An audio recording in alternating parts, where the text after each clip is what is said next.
Hi, Michael and I are enjoying a little man time with his fire.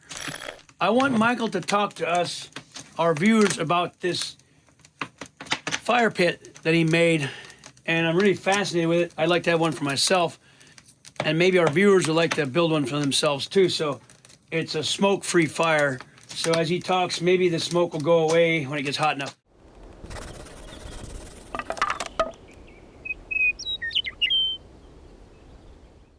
So talk to us about how you came up with this, anything you want to talk about it. Well, this is an old science actually, and I'm no engineer or anything. You know, a note, they do have something called the solo stove that you can buy that is a smokeless campfire. It's made out of stainless steel, if the technology fascinates you, but it's just a matter of letting the oxygen into the fire correctly to burn the smoke. Now, right here we got wet wood. The wood is great big chunks, so it's producing a little bit of smoke. The fire has to get hot in order, the iron here has to get hot so it can be a smokeless fire. You usually get the flame way up here, big bright orange flame, really nice in the nighttime. And you could sit really close to the fire like this and not get smoke in your eyes, is what's really nice. I do have it shielded from breezes in here, which helps the smoke go straight up, any that would come, or sparks. But it's basically this outer tank here. There's an outer tank and an inner tank. The inner tank is suspended off the ground about 1 inch, and there's holes cut in the iron all the way around to let in more oxygen. The oxygen feeding this fire has to go up over the first tank, the bigger one. It goes up over that and then goes down to the holes. On the way down, that oxygen is superheated. You're sending hot oxygen into the fire rather than just cold oxygen. The whole purpose of this thing. And this can be even made better. I've just recently redesigned all this, and now I've made it a little bit different. So I got to iron out some kinks to even make it burn better. But it's getting that oxygen hot before it gets to the fire, and still oxygen rich. And it burns another thing that will make a difference here is putting some holes all the way around the top here to let in a little bit of oxygen. Most of it's going to go in down through the bottom. You want a little bit going in, probably right about here. That oxygen going in right there is going to even further help burn the smoke. And anyways, it's for me, it's just been tinkering with it. I've been building campfires all my life. You get tired of the smoke in your eyes, you know, and there's all different kinds of ways to do a campfire different.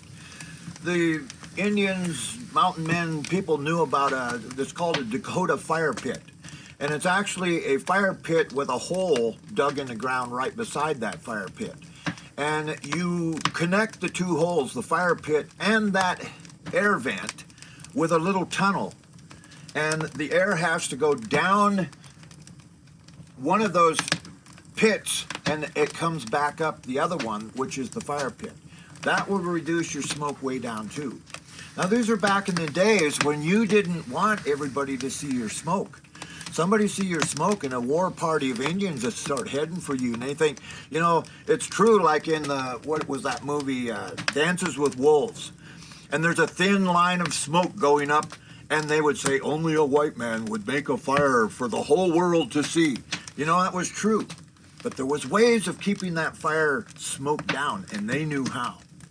Okay, that's what we're doing right here. One day you might need to cook food with no smoke to tell where you are at. The times that we're coming into, people might want to start thinking. Anyway, I don't know how far you want to go with this, but you know me, you'll give me a chance and it won't stop. Well, Michael, I'm sitting here and feeling warm. I'm sitting about 3 or 4 feet away from the what do you call that, fire pit stove? Any particular name for it? I don't know if I've pinned a name on it yet. It's just a couple of little steel tanks with a... I guess I should. That one over there's got a name. That's called Bear Stove. And that would be the second one I built now, and that's a water heater. It's a smoker.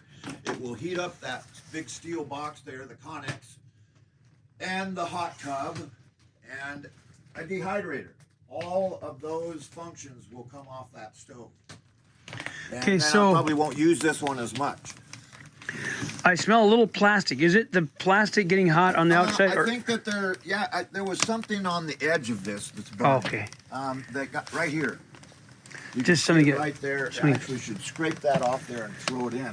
It might have been a piece of garbage or something. That's it. Oh, this is a metal. I thought this plastic. This is a metal box, right? yes, that's a okay. little Okay. steel tank. I thought it was plastic. It's steel. Okay, The so bottom was all rusted out of it. It was a little watering trough for animals. oh, I think that was mine. They got a hole in it. Yeah. It was behind the barn. The Yep. bottom was all smashed. Right. It was full of holes, so I just cut the bottom off of it and saved the good part. Got a little history. My horses drank out of that years ago. So Okay. I like it. Starting to have less smoke now, and as I get moved farther away, the heat is reaching me back here. So the idea here is he's got an outdoor sitting area made, with these seats and things where you can gather it and feel the heat from back here on this bench. It's really, really awesome. Rather than just build a fire, also would be a little bit more dangerous to build a fire just on the ground here in this area with a house around, but in the stove it's contained and puts out a lot of heat. This is really great. I had the idea that in our new house, backyard or front yard, I would like to build one of these. How easy is that to do? It's like an old water heater. Yes, just an old propane tank, I think, was all that was. So easy to do. So I think with the description that Michael provided, with the holes and stuff, now it could be easily be reproduced. Now the question I have is, where is the inside tank? I don't really see a. Well, this is the steel part right here is the inside tank. This one's the outside tank. The middle one, I had another one inside of that. Okay. And I took that out here recently. So this is actually like the first burn without that part. Okay, so this is one layer here, and the steel is considered the outside tank. Yeah. So it's got to take the air down this gap here. It's got to go shoot straight down to the bottom. Okay, now I see where when I put my hand inside here, that air is super hot, really hot. Inside between this tank and that tank, the air is like I can't put my hand more than about a couple inches down there. It's so super hot. So the air is going in this gap, going down all the way around. This tank, the firebox tank, is set off the ground on blocks, iron blocks, so it can suck air underneath it and come up. Now I get it. I want to put big river rocks in there, ones that will just kind of drop in there, and a bunch of them, and they're going to be like a heat sink. They're going to get very hot, and air will still be able to get down past them. So I think it might even make the air hotter before it gets to the fire. I see that. So it's an experiment. Well, folks, we're enjoying Michael a lot. He came over here from Hawaii. They lived here. Michael and Susan lived here in our community in a little log cabin that we helped them build for a number of years. Then they went to Alaska and then Hawaii, and then from there, been here about 4 years now. And he might be called back to Hawaii for short or long period of time. He's still praying about that, but we're supporting them on their journey. And, they may come back again, who knows, or they may stay. It's a little up in the air, but whatever time we have with Michael, we enjoy it. And the community really enjoys Michael. Checking that smoke out. So what we try to do here in our community, our church, our family here, we try to be a place where people can really feel at home. And if they need to leave somewhere, we want to bless them as they go, because there's different missions all around the country, around the world, people feel called to go to. So we try to support that. And even though we miss people when they do go, but sometimes they go and sometimes they come. We feel like our place, and many of you viewers have seen our log home videos and the community videos and things. We feel called to be a place of family and community and safety, and just a place to be, a place to live, where people come and visit, come and live, and then also they leave. They come. It's like in and out. You come and you go. You come and you go. So we feel that's healthy, a healthy rhythm where you have a safe place to be as long as you need to be there, and then you have some blessing when you do leave and go places. So, this backyard is something else. I like it. Any cluttered up now, any final thoughts or any thoughts on this fire or your surroundings? What final words you have for the viewers? I would say that the things that you mentioned, family, this community, this ranch, this is what it has been to me, a family. And, even an old dinosaur Neanderthal like me, I've been here, I've spent years here with these people, and I don't know how they could keep from running me out of here. Feather me, nail me to a tree or something. But, this is definitely a God thing, and God put it together, and He's building it. And I'm proof of that. I mean, I'm still here, and I'm unscathed, hardly even bruised. But anyway, special place, and God's anointing is here.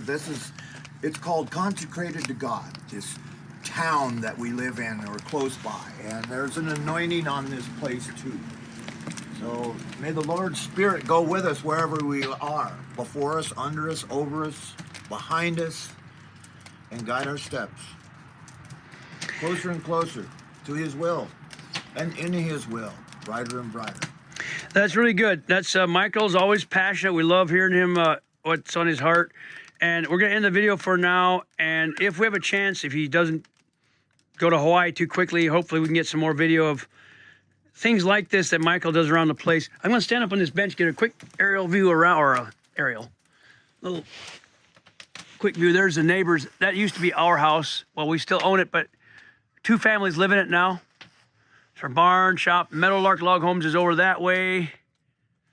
And then this is his container that he keeps working on for living quarters. He could sell it, move in it, take it somewhere. Who knows? But this is Michael, and this is the things he does with his hands. Collects wood and builds things from wood, and one of my mini camps. Talks to the Lord, talks to God up by the fire here, and collects firewood, does gardening, just all kinds of things. So that's good for now. We thank all of you for watching. Hope you're encouraged by the words that Michael shared. And it all started out with a fire pit, which I'm very enthused about. This is very cool, and you can do that. So comments below, subscribe to the channel. Hopefully we do more with Michael here. God bless everyone. Yes. Amen. And thanks for watching. Bless. As we wrapped up here, we've been talking for half an hour or so. The smoke pretty much went away. Okay, you just put another piece on there, but the smoke had completely cleared out. That was pretty awesome. Any final words, Mike, as we part for the day? Well, it's been a blessed visit, and our vision is definitely getting sharper and sharper. We have been sharpening each other's swords in the Spirit of the Lord here. And we just lift up hands to the Lord and say, lead on.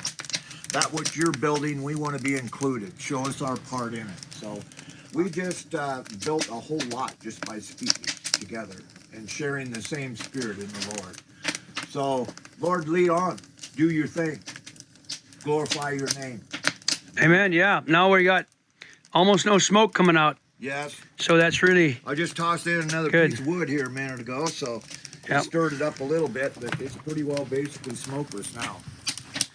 Thank you, Michael. I'm going to have to leave, and we'll see you next time. Yes, I got to go get them 2 girls of yours, get them down here, and we're going to make some sawdust today. So Awesome. All right.